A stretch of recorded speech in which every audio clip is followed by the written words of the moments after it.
Assalamualaikum warahmatullahi wabarakatuh. Nama saya Zahra Fauzia dari SMK Farmasi Tangerang 1. Saya ingin menjelaskan tentang suspensi dan emulsi.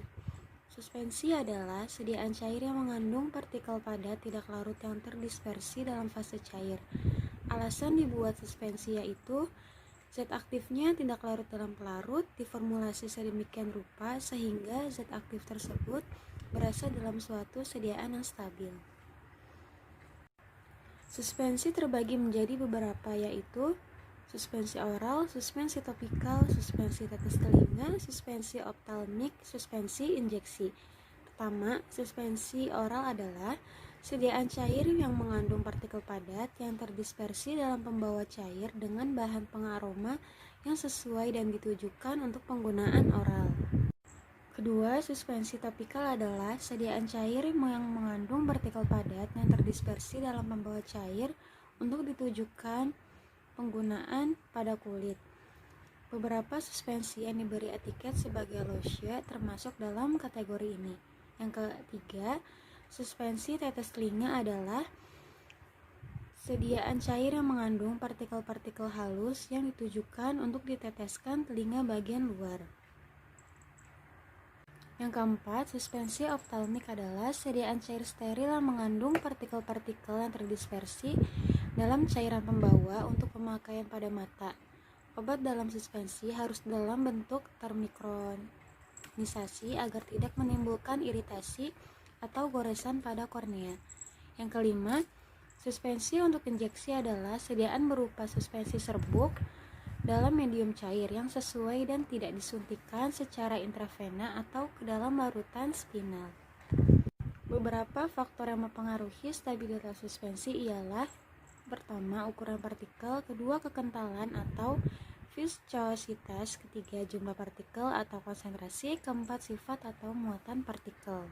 Syarat sediaan suspensi: pertama, stabil dan homogen; kedua, tidak boleh cepat mengendap; ketiga, tidak terlalu kental sehingga mudah dituang; keempat, harus dikocok sebelum digunakan.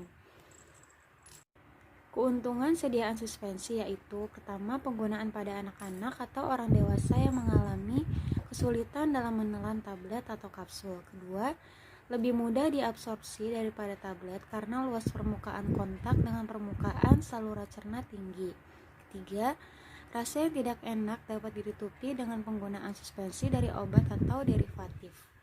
Kerugian sediaan suspensi: pertama, pada saat penyimpanan kemungkinan perubahan sistem dispersi akan meningkat apabila terjadi perubahan temperatur pada tempat penyimpanan. Kedua, jika terbentuk caking maka akan sulit terdispersi kembali sehingga homogenisitasnya menjadi buruk.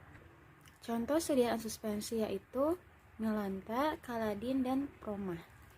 Emulsi menurut Farmakopeia Indonesia edisi 4, emulsi adalah sistem dua fase yang salah satu cairannya terdispersi dalam cairan yang lain dalam bentuk tetesan kecil. Alasan dibuat emulsi yaitu menutupi rasa yang tidak enak pada obat dan memudahkan proses pencernaan. Tipe emulsi: pertama, emulsi tipe OW atau oil in water atau MA atau minyak dalam air adalah emulsi yang terdiri dari butiran minyak yang tersebar ke dalam air.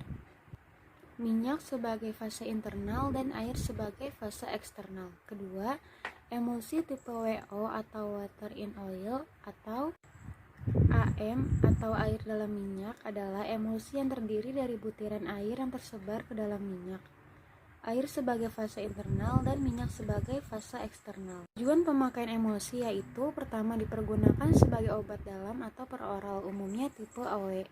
Kedua, dipergunakan sebagai obat luar biasa tipe OW maupun WO, tergantung banyak faktor, misalnya sifat zatnya atau jenis efek terapi yang dikehendaki. Keuntungan sediaan emulsi yaitu: pertama, beberapa bahan obat yang mempunyai rasa dan susunan yang tidak enak, menyenangkan, dan dapat dibuat lebih enak pada pemberian oral bila diformulasikan menjadi emulsi. Kedua, beberapa obat menjadi lebih mudah diabsorpsi bila obat-obat tersebut diberikan secara oral dalam bentuk emulsi. Ketiga, emulsi memiliki derajat elegansi tertentu dan mudah dicuci bila diinginkan.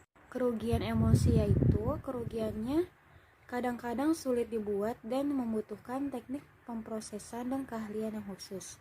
Sulit diformulakan karena harus bercampur dua fase yang tidak tercampur. Contoh sediaan emulsi yaitu Scotch Complex dan Kurkuma Plus.